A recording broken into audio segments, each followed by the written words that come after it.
রাধে রাধে বন্ধুরা, কৃষ্ণতুলির পক্ষ থেকে সবাইকে জানাই স্বাগত।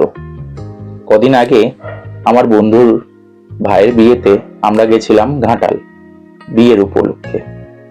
সকাল থেকে অনেক ভিডিও তোলা হয়েছে, সেই ভিডিওগুলো আগে পোস্ট হয়েছে বলে এতে আর অ্যাড করলাম না, বিকেল থেকেই অ্যাড করলাম। সেজে বুঝে আমরা সবাই বেরিয়ে পড়লাম ঘাটালের উদ্দেশ্যে। আমাদের বরযাত্রী এতজনই ছিল যে আমাদের অনেক গাড়ি করতে হয়েছিল।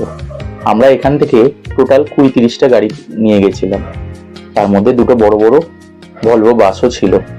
এই যে আমার গিন্নি সেজে গুজে সামনে বসে পড়েছে, বললো আজকে আমি সামনেই বসে যাব, এতটা জার্নি তো আমি আর পিছনে বসবো না। বললাম তাই বসো, কি আছে।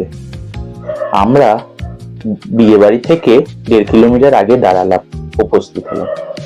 ওখান থেকে আমাদের কথা ছিল যে সবাই নাচতে নাচতে যাব। সেই মতন মেয়ের বাড়ির লোকজন অ্যারেঞ্জমেন্টও করলো নাচা কোদার জন্যে, এরকম পালকিতে করে বর নিয়ে যাওয়ার ব্যবস্থা করেছিল। তার সঙ্গে ছিল ওই আশা। নাচতে নাচতে আমরা এগিয়ে গেলাম বিয়ে বাড়ির দিকে। এই যে পৌঁছে গেছি বিয়ে বাড়িতে, এখনো আমাদের বরযাত্রী এসে পৌঁছায়নি, আমরা আগেই হেঁটে হেঁটে পৌঁছে গেছি, আর নাচতে পারছিলাম না। তারপর দেখলাম ওরাও এসে পৌঁছালো, একটার পর একটা সেল ফাটানোই হচ্ছিল। আমরা এখান থেকে অনেক সেল নিয়ে গেছিলাম, সেগুলো তো শেষ করতে হবে। আর নাচা কোদা শেষ হচ্ছে না, ১২টা অলমোস্ট বেজে গেছে, এই বর ঢুকছে সবে।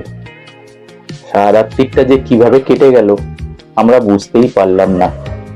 এই নাচা কোদা করতে করতে, আনন্দ করতে করতে বিয়ে শেষ হলো ভোর ৩টের সময়।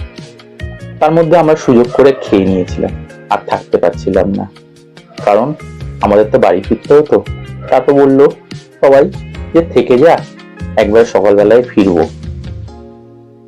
আমরা বললাম ঠিক আছে, তাহলে গাড়ি নিয়ে গেছিলাম, তাই কোনো অসুবিধা ছিল না। এই করে ভোরবেলা বিয়ে শেষ হলো, বাজি টাজি ফাটিয়ে এবার রওনা দিলাম বাড়ির উদ্দেশ্যে। দেখতে দেখতে ভোরের আলোটাও ফুটে পড়ে গেছে। অপেক্ষা শুধু ছিল বাড়ি আর কতক্ষণে পৌঁছায়। এই করতে করতেই আমাদের গাড়িটা আস্তে আস্তে এগিয়ে চললো আমাদের বাড়ির উদ্দেশ্যে।